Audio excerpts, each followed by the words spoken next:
I have titled this video, No More Ordinary IEMs, but I might have called it Addicted to Detail, or Why I Was Wrong About the Aful Perfromer 8 and the Kiwi Ears Quintet, or Why I Intend to Listen to Music More and Equipment Less. It will also serve as the promised reprisal, after a more listening time, to both the Aful Perfromer 8 and the Kiwi Ears Quintet, with some mentions along the way to the CVJ Mei and the Simgot Phoenix. In my reviews of both the Perfromer 8 and the Quintet, I said something along the lines of great iems for when you want to concentrate on music, but not for casual listening. Time has proved me wrong about both iems. As it turns out, after listening for a good long time to both of these iems, I have become convinced that they are not only good, not just great, but extraordinary, extraordinary, special. Both the Aful Perfromer 8 and the Kiwi Ears Quintet bring out something in well-recorded music that is just not there in the other IEMs I have tried so far. There is a layer of detail, a layer of precision, a layer of reality that is missing or obscured in ordinary IEMs. And it's not that something has been added. It is that something has been taken away. It is as though a veil or a filter has been removed, a veil that just slightly blunts the soundscape, a filter that just slightly diminishes our acoustic view of the musical landscape, like wearing sunglasses over our ears. As I said in the Perfromer 8 review, this might be just a matter of price. The P8s are my most expensive pair of IEMs to date, and I may just have entered the IEM stratosphere where all the clouds are now below me. But that does not, of course, explain the quintet. As I prepare this script, I'm listening to David Arkenstone's 2021 Solitude album. David Arkenstone is perhaps an underappreciated musician outside his New Age following, but he is endlessly inventive, producing sometimes 2 albums a year over the past 25 years, everything from Middle-earth-inspired film score-type classical crossover to Celtic chill, to spa music, to Native American-inspired landscape music. Solitude is a more ambitious work, more considered perhaps, but it is typical of his music. Richly textured, complexly layered, beautifully arranged and produced, mixed and recorded. The kind of music that replays a close listen, but plays equally as well in the background. On the best IEMs, it is simply mesmerizing, sweeping the listener up into a musical space where exciting, unexpected things happen around every corner, but where you feel perfectly safe, buoyed up on the sure musical flow. After experiencing such music on the extraordinary Perfromer 8 and Quintet, I find that it is hard to go back to an ordinary IEM, back behind the veil, back to the filtered view, even when listening casually, even when I'm not concentrating on the music.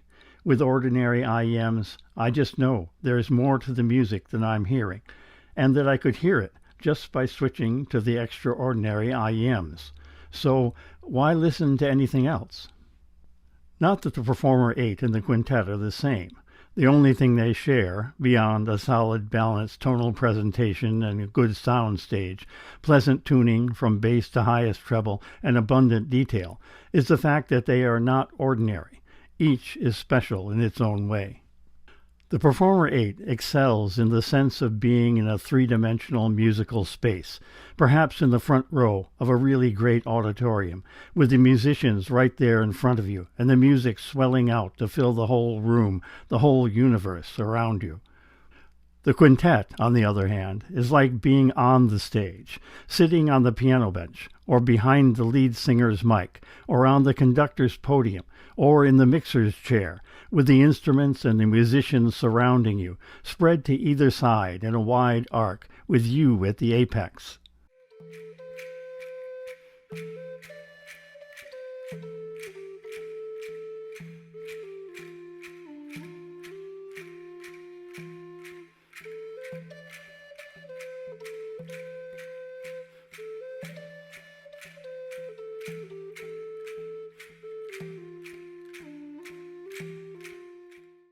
The Perfromer 8 seems to have just a bit of extra reverberation, or reproduces the natural reverberation so well that it almost perfectly captures the sense of space. The quintet is crystal clear, with each note occupying its own space. You can almost hear and see in your mind's eye the individual notes interacting, the harmonics swelling and touching like ripples crossing in a still pool. On complex music, with the Performer 8s, take Max Richter's recomposed Vivaldi's Four Seasons, Summer 3, or something like Timothy Crane's Shannon from his album The Other Life I Dream. You hear the glorious harmony of interacting instruments, swelling, overwhelming sometimes, just for a second, the instruments themselves. On the quintet, you hear the individual instruments before or behind the harmony at all times, layered and complex and interacting. Which is better? Which is more real? Which is closer to what you would hear in a live space? Undoubtedly, the Performer 8 produces a more natural sense of space. But I have a feeling that the quintet produces something more like the composer hears with their inner ear, and the musicians hear from their seats, if each seat could magically be center stage, an almost idealized version of the music. I so thoroughly enjoy both versions that I would not willingly give up either.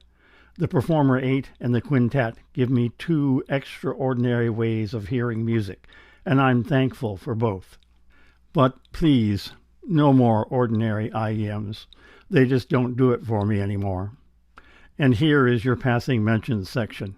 If $60 is all your budget allows, you can get a taste of what the quintet provides with the much underrated CVJ Mei. Not as good, not as extraordinary, but far from an ordinary $60 IEM, with more than a hint of the inner works of the music that the quintet brings to the foreground.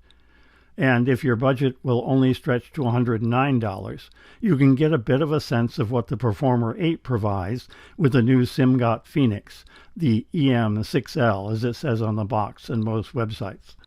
In my opinion, the Phoenix is the least ordinary of any IEM under $200, maybe even under $350. Which brings me to the last of the possible titles for this ramble. I do intend to listen to more music over the next months and less equipment. I've been spending a lot of time comparing IEMs and not enough time enjoying the music.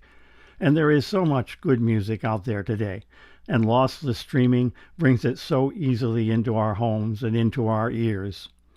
I've recently been listening to the light jazz of Al Marconi and Carol Dubach, just captivating on an extraordinary IEM, and I am rediscovering some of the legends of rock and roll. Robert Plant's Now and Zen comes to mind. Or, if you're into bass, look for Nenad Vasilik's Balkan bass albums. Bass at its best. Female vocals? Besides Carol Dubach, almost anything by Alison Krauss is a treat. So much music. And as for future IEM purchases, well, I'm just going to have to wait for something really extraordinary at a price I can justify. But please, at any price, no more ordinary IEMs.